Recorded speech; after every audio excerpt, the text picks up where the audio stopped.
آپ نے ہاتھ پکڑا، گھر کو لے گئے، پانی پلایا، کھانا کھلایا۔ اس شخص نے کہا واہ واہ آپ کا اخلاق کتنا اچھا ہے، آپ کو میں نہیں پہچانتا اور شاید آپ بھی مجھے نہیں پہچانتے۔ بغیر پہچان کے، جان پہچان کے آپ نے پانی پلایا، آپ نے کھانا کھلایا۔ ذرا ایک بات تو بتائیں، آپ اتنے اچھے ہیں، مجھے عبداللہ سے ملوائیں گے، عبداللہ سے میری ملاقات کرائیں گے؟ جناب عبداللہ نے کہا بھائی یہ تو بتاؤ تمہاری داڑھی گرد و غبار سے اٹی ہے، تمہارے پیروں میں جو چپل ہے وہ بھی ٹوٹے ہوئے ہیں، اور آپ کے جسم پہ جو کپڑا ہے، جو آپ کی پوشاک ہے، یہ بھی جگہ جگہ سے پھٹی ہوئی ہے، پیبند لگے ہوئے ہیں۔ کیا آپ بتائیں گے آپ کہاں سے آئے ہیں؟ کیا آپ بتائیں گے آپ کہاں سے تعلق رکھتے ہیں؟ اس شخص نے کہا جی میرا تعلق ملک شام سے ہے۔ جناب عبداللہ نے کہا یہ تو بتائیں جس عبداللہ سے ملاقات کرنے کے متمنی ہیں، جس عبداللہ سے ملاقات کرنا چاہتے ہیں، اس عبداللہ سے کام کیا ہے؟ کھانا کھلا دیا نبی کے والد نے، پانی پلا دیا نبی کے والد نے، پھر اس کے بعد کہا اس عبداللہ سے کام کیا ہے؟ اللہ اکبر۔ وہ شخص کہنے لگا تم بڑے اچھے انسان ہو، یہ بات میں کسی اور سے نہیں بتاتا، تم بہت اچھے ہو، تم نے بغیر مطلب کے مجھے پانی پلایا ہے، کھانا کھلایا ہے، اور حالات ایسے ہیں کہ بغیر مطلب کے کوئی بیڑی تک نہیں پلاتا۔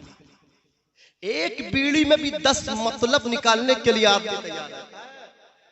حضرات وہ شخص کہتا ہے آپ نے بلا مطلب کے مجھے کھانا پانی پلایا ہے، سنیے کسی اور سے تو نہ بتاتا، لیکن تم بڑے بھولے ہو، تم بڑے سیدھے ہو، مکے میں تمہارے سیدھے پن کا کوئی جواب نہیں۔ سنیے میں شام کا رہنے والا ہوں اور میں عبداللہ کو قتل کرنے آیا ہوں، مجھے اہل شام 100 اونٹ انعام میں دیں گے۔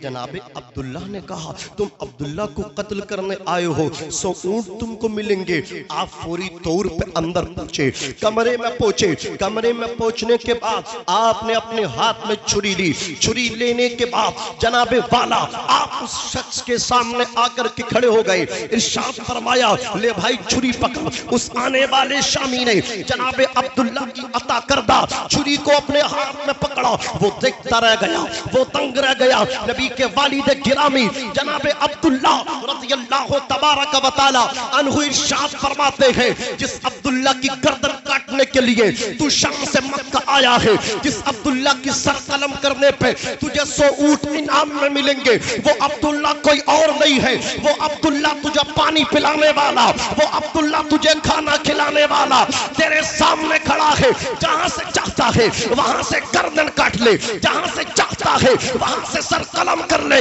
اتنا سننا تھا، وہ شام سے آنے والا نبی کے والد کے قدموں میں گر گیا، قدم پکڑ کے بولا خدا کی قسم اگر واقعی تم عبداللہ ہو میں پوری دنیا بھی آپ کو مٹانا چاہے گی، تو آپ کا اخلاق اتنا اونچا ہے آپ کو مٹنے نہیں دے گا۔ سبحان اللہ، نعرہ تکبیر، نعرہ رسالت، مسلک اعلی حضرت، عظمت مصطفیٰ، عظمت مصطفیٰ، جشن عید میلاد النبی، سرکار کی آمد، آقا کی آمد، جشن عید میلاد النبی، نعرہ تکبیر، نعرہ رسالت۔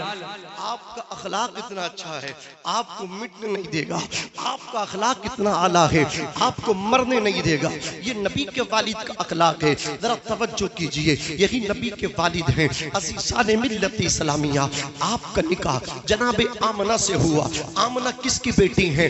آمنہ جناب اللہ اکبر وہب عبد مناف کی بیٹی ہیں۔ یہ نبی کے نانا کا نام ہے۔ نبی کے نانا جب مکے میں آئی دیہات سے سفر کیا تھا، چلتے رہے پیروں سے جوتیاں پھٹ گئی، ٹوٹ گئیں۔ اللہ اکبر، گرم گرم پتھروں پہ ریت پہ چلتے چلتے آپ کے پیروں میں چھالے پڑے، آولے بنے، وہ پھوٹ گئے، پیروں میں ریت داخل ہوا۔ چلتے چلتے چلائیں نہ جاتا تو رک جاتے، آپ کسی چیز سے اس ریت کو اپنے زخم سے نکالنے کی کوشش کرتے۔ اسی اسرا میں، اسی پیریڈ، اسی درمیان میں اگر سینک اور وہ اللہ اکبر آپ کے زخم پہ لگتی تو آپ چیخ جاتے، آپ کے جسم پہ کپ کپی تاری ہو جاتی، اضطراب کا شکار ہو جاتے۔ جناب وہب عبد مناف آخرکار مکہ المکرمہ میں انٹری لیے، مکہ المکرمہ میں داخل ہوئے۔ آپ کعبہ شریف کے پاس جا کر کے کھڑے ہو گئے، ایک مکی شخص آیا، آپ نے فرمایا کہ آپ مجھے جناب عبد المطلب کے گھر کا پتہ دے سکتے ہو؟ یہ عبد المطلب کون ہے؟ یہ نبی کے دادا، زور سے بولو، نبی کے دادا، کیا ان کے گھر کا پتہ دے سکتے ہو؟ اللہ اکبر۔ اس شخص نے کہا آپ یہ تو بتائیے، تمہاری داڑھی گرد و غبار سے اٹی ہے، تمہارے پیروں میں جوتیاں نہیں ہیں، تمہارے کپڑوں پہ پابند لگے ہیں، تم سردار قریش کا پتہ مانگ رہے ہو؟ تم رئیس مکہ کو پوچھ رہے ہو؟ کام کیا ہے رئیس مکہ سے؟ کام کیا ہے کعبے کے متولی سے؟ تو اس شخص نے کہا سنیے، میں غریب بے شک جھوٹا نہیں، رکشہ چلانے والا، مزدوری کرنے والا، گرچہ غریب ہے اگر سچا ہے تو سچ ہی ملتا ہے، بنگلوں میں رہنے والا، مرسڈیز گاڑیوں میں سفر کرنے والا اگر جھوٹا ہے، کتنی دولت مل جائے پھر بھی سچ نہیں بولتا، پھر بھی جھوٹ بولتا ہے۔ نبی کے نانا نے کہا غریب بے شک ہوں لیکن سچ کہوں گا، جو بولوں گا سچ بولوں گا، ایک سچا 100 پہ بھاری پڑتا ہے۔ جناب فہد عبد مناف نے کہا میری بیٹی آمنہ جوان ہے، میری ملت کی بیٹیوں ہاتھ جوڑ کر کے گزارش کروں گا، تمہارے باپ کبھی تمہارا برا نہیں چاہتے، وہ یہی چاہتے ہیں بیٹی ہمارے گھر گھر دکھ میں رہے، پریشانی میں رہے، شادی کے بعد وہ پریشانی نہ اٹھائے، وہ دکھ نہ اٹھائے۔ باپ اپنی حیثیت سے زیادہ سامان جہیز پیش کرنے کی کوشش کرتا ہے، بیٹی کو ایسے شخص کے نکاح میں دینے کی کوشش کرتا ہے کہ بیٹی کو کوئی پریشانی نہ آئے، بیٹی کو کوئی مصیبت نہ آئے۔ باپ نہیں چاہتا کہ بیٹی غلط جگہ چلی جائے، باپ نہیں چاہتا کہ بیٹی کا گھر ویران ہو جائے، اجڑ جائے۔ عزیزان ملت اسلامیہ، جناب فہد عبد مناف گرچہ غریب تھے لیکن بیٹی کو کیسے خاندان میں رشتہ لے کر کے گئے ہیں، کیسے اعلیٰ خاندان میں بیٹی کا پیغام نکال لے کر کے گئی ہے۔ جناب عبد المطلب رضی اللہ تبارک و تعالی عنہ کے بیٹے عبداللہ کے لیے اپنی بیٹی آمنہ کا پیغام لے کر کے پوچھے۔ آپ نے کہا غریب کرچے ہو لیکن سچ کہوں، سنو سنو، میری بیٹی آمنہ جوان ہے، رئیس مکہ کعبے کے متولی عبد المطلب کا بیٹا عبداللہ بھی جوان ہے، میں یہ چاہتا ہوں عبداللہ عبد المطلب کا بیٹا ہو، میری بیٹی آمنہ ہو، دونوں کا نکاح ہو جائے، آمنہ عبداللہ کی زوجیت میں چلی جائے۔ بولو مسکرا کر کے سبحان اللہ۔ اتنا سنا، سننے کے بعد کہا شرم نہیں آتی تمہیں؟ پیروں میں جوتا نہیں ہے، شرم نہیں آتی تمہیں؟ اللہ اکبر، پیر میں چپل نہیں، جسم پہ جو پوشاک ہے جگہ جگہ سے پھٹی ہے، جاؤ الٹے قدم واپس ہو جاؤ۔ تمہیں پتہ نہیں ہے، تمہیں پتہ نہیں ہے کہ عبداللہ کے لیے مکے کے امیروں نے اپنی بیٹیوں کے رشتے بھیجے۔ نعرہ تکبیر، نعرہ رسالت، مسلک اعلیٰ حضرت شاعر ہندوستان جناب محترم عاقل رضا مراد آبادی، شاعر ہندوستان عاقل رضا مراد آبادی جو ہمارے شاعر ہیں خصوصی، جو باہر سے آئے ہیں مراد آباد کے پاس سے، وہ تشریف لا چکے ہیں۔ حضرت کے بعد انشاءاللہ انہی کی نعت پاک ہوگی بہت اچھی، اور ان کے بعد حضرت علامہ مفتی گلفام صاحب قبلہ کا خطاب۔ بس اتنا سا پروگرام ہے، آپ حضرات جلسہ آخر کر کے جائیں، تبرک کا بھی انتظام ہے، زیادہ لمبا نہیں ہے پروگرام، بہت مختصر۔ شاعر ہندوستان مولانا عاقل رضا مراد آبادی جو پورے بھارت میں سنے جا رہے ہیں، آپ سنیں گے، آپ کی خوش نصیبی ہے، سنیں گے انشاءاللہ۔ توجہ دیجئے، حضرات میں عرض کر رہا تھا، اس شخص نے کہا یار تمہارے جسم پہ جو پوشاک ہے، توجہ ہے نا، توجہ ہے، توجہ تو ہے، بھولے تو نہیں ہے نا؟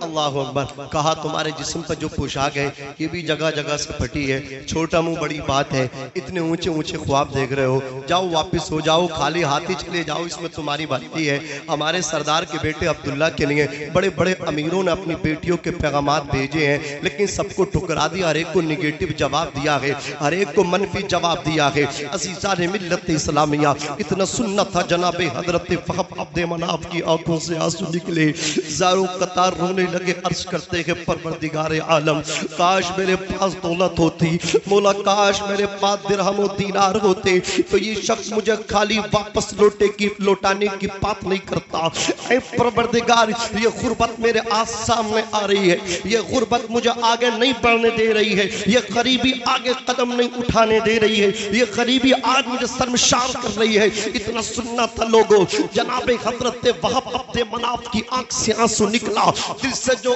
نکلتی ہے اثر رکھتی ہے، پر نئی طاقت پرماس مگر رکھتی ہے۔ کبھی رات کی تنہائی میں رب سے مانگ کے تو دیکھو، کبھی رب سے مناجات کر کے تو دیکھو۔ آج تھوڑی سی پریشانی آئی، ہم دوسروں کے دروازوں پہ بھاگنا شروع کر دیتے ہیں۔ نہیں پیارے، سب سے پہلے رب کے دربار میں آ، سب سے پہلے اللہ کے گھر میں آ، جہاں سب کے دروازے بند ہو جاتے ہیں اللہ کا دروازہ ہمیشہ بندے کے لیے کھلا رہتا ہے۔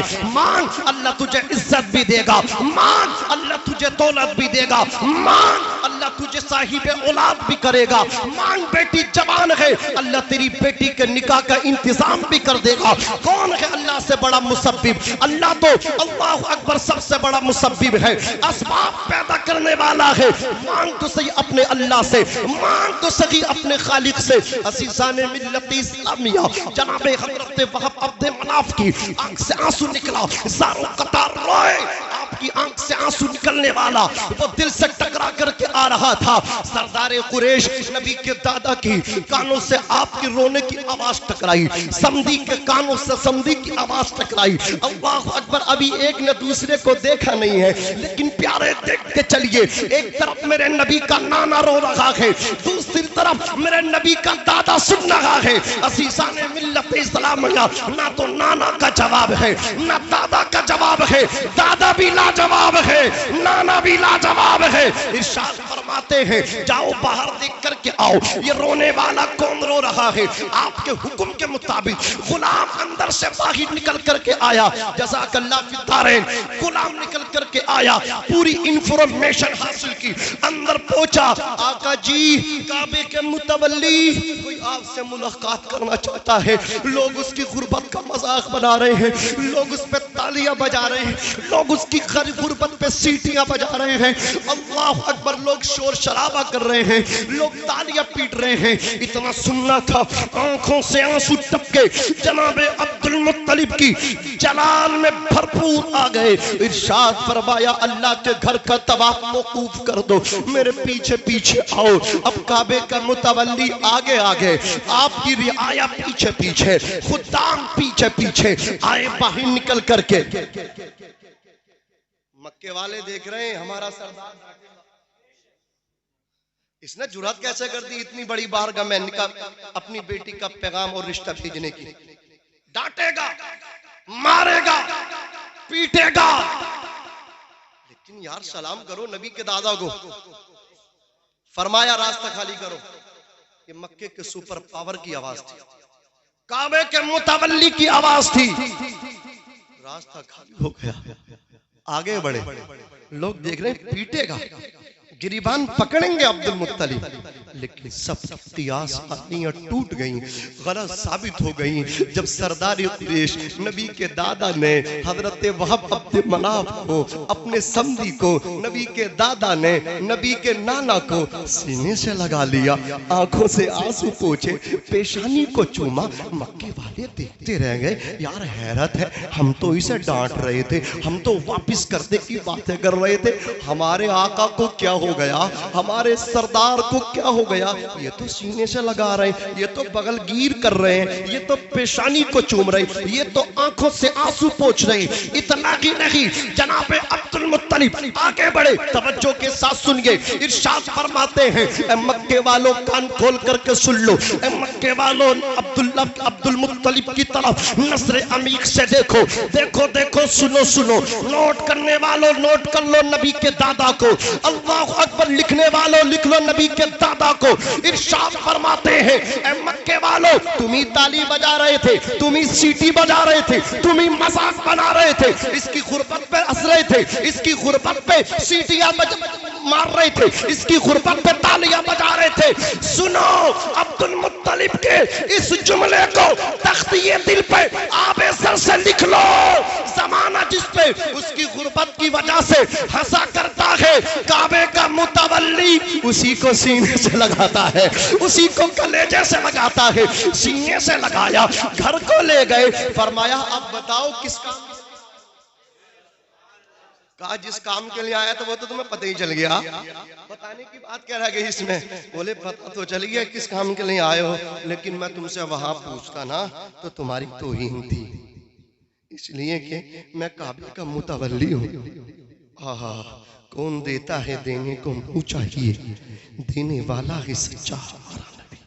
یار جس کے دادا کا اخلاق ایسا ہو تو اس کے پوتے کا اخلاق کیسا ہوگا؟ پوتے کی بات آئی تو مجھے علامہ حسن رضا کا یہ شعر یاد آیا، منگتا تو ہے منگتا کوئی شاہوں میں دکھا دو، جس کو میرے سرکار سے ٹکڑا نہ ملا ہو، آتا ہے فقیروں پہ انہیں پیار کچھ ایسا، خود بھیگ دیں اور خود کہیں منگتے کا بھلا ہو، نہ ہو آرام جس بیمار کو سارے زمانے سے، اٹھا لے آئے تھوڑی خاک ان کے آستانے سے۔ مولانا جابر صاحب مصباحی صاحب توجہ دیں تو یہ شعر بھی پڑھ دوں، تجھ کو کیا دیں گے یہ شاہ دوسرا پہ چھوڑ دے، تو غلام ان کا ہے بس ان کی عطا پہ چھوڑ دے۔ ایسے اتنی کنجوسی مت کیجئے، محبت سے بولیے سبحان اللہ۔ تجھ کو کیا دیں گے یہ شاہ دوسرا پہ چھوڑ دے، تو غلام ان کا ہے بس ان کی عطا پہ چھوڑ دے، اور اپنی بخشش کے لیے تو سوچنے والا ہے کون، یہ مصطفیٰ کا کام ہے اور مصطفیٰ پہ چھوڑ دے۔ کیا ہے بدعت کیا ہے سنت یہ فیصلہ تو خود نہ کر، ہمیں یہ بریلی کے امام احمد رضا پہ چھوڑ دے، یہ بریلی کے امام احمد رضا پہ چھوڑ دے، نہ ہو آرام جس بیمار کو سارے زمانے سے، اٹھا لے آئی تھوڑی خاک ان کے آستانے سے۔ عرض کرتے جناب حضرت وہب عبد مناف، دیکھیے صاحب آپ کعبے کے متولی ہیں، میں بڑا معمولی انسان ہوں، بکریاں چرا چرا کے میرا گزارا ریاض صاحب، میری بیٹی آمنہ نیک بہت ہے، بہت خوبصورت ہے، بہت اچھی لڑکی ہے، کردار بہت اچھا ہے، کریکٹر بہت اچھا ہے، اگر آپ چاہے تو میری بیٹی کو قبول فرما لیں اپنے بیٹے عبداللہ کے لیے۔ اتنا سنا عبدالمطلب فرماتے یہ بتاؤ تم اتنے ٹائم سے تھے کہاں؟ کیا مطلب؟ آپ میرے آنے کا انتظار کر رہے تھے کیا؟ بولے اب سے نہیں، کئی مہینے سے تیرا انتظار کر رہا تھا۔ کیا مطلب تمہیں پتہ چل گیا؟ بولے ہاں مجھے تو ایک رات خواب میں جناب ابراہیم علیہ السلام نے بتا دیا، اے کعبے کے متولی اپنی بیٹے کا نکاح تم آمنہ کے ساتھ کرنا، آمنہ دیہات کی رہنے والی، اس کے باپ کا نام وہب عبد مناف ہے، وہ تمہارے بیٹے کا رشتہ لے کر کے آئے گا، تم منع مت کرنا، ہر ایک کو نگیٹو دے رہے ہو، وہب عبد مناف کو پوزیٹو جواب، انہیں مثبت جواب دینا۔ میں تو اسی دن سے مکے کے اللہ اکبر جا کر کے بیٹھ جاتا تھا سرحد پہ، تمہاری آمد کا انتظار کرتا تھا، تمہاری مجیت کا انتظار کرتا تھا، لیکن آج میرے انتظار ختم ہو گئے، تم آ گئے، مرحبا مرحبا۔ اب آپ بتائیے اللہ اکبر، جناب حضرت وہب عبد مناف کی بیٹی کو جناب عبدالمطلب نے اپنی بیٹے کے لیے قبول فرما لیا، تاریخ کو بھی فکس کر دیا، ڈیٹ بھی متعین کر دی گئی، نبی کے والد کی بارات چلی ہے، میاں چند منٹوں میں، گھنٹوں کا کام ہمیں سالوں کا کام منٹوں میں کر دیا۔ آج کیا ہو رہا، پہلے لڑکی دیکھی جاتی ہے نا، اس کے بعد پیسہ ہاتھ پہ رکھا جاتا، پھر انگوٹھی دیتے اپناتے ہیں، پھر وہ آتے ان کو انگوٹھی چاہیے، کپڑا چاہیے، جوتا چاہیے، رومال چاہیے، یہ چاہیے وہ چاہیے، سوئی سے لے کے ہاتھی تک کا سامان چاہیے، اس کے بعد منہ آڑا کر کے کہہ رہے ہیں دیا کیا، کچھ نہیں دیا۔ یہ حالات ہیں میرے اور آپ کے، جب کسی کا بیٹا بکے گا، کسی کا بیٹا جہیز کے نام پہ بکے تو مجھے بتاؤ پھر اس معاشرے کا بھلا ہو سکتا نہیں ہو سکتا ہے؟ جب بیٹے کی بولیاں لگنے لگے، جب بیٹے اللہ اکبر جہیز کے نام پہ نیلام ہونے لگے تو پھر وہ اسلام کے نام پہ کیا بکیں گے؟ پھر وہ قرآن بچانے کے لیے میدان میں کیسے نکلیں گے؟ پھر وہ نمازی کیسے بنیں گے؟ پھر ان کے دل میں رسول پاک کی محبت کیسے داخل ہوگی؟ او لوگو آؤ خدا کی قسم، نبی کا والد اپنے بیٹے عبداللہ کی برات لے کر کے نکلا، 7 آدمی برات میں، سیتلی والوں برا نہ لگے تو ایک بات عرض کر دوں، ہم جاتے ہیں 700 پھر بھی دعویٰ ہمارا یہی ہے، نبی کا دامن نہیں چھوڑیں گے۔ اگر سمدھی صاحب پوچھ لے کتنے آئیں گے تو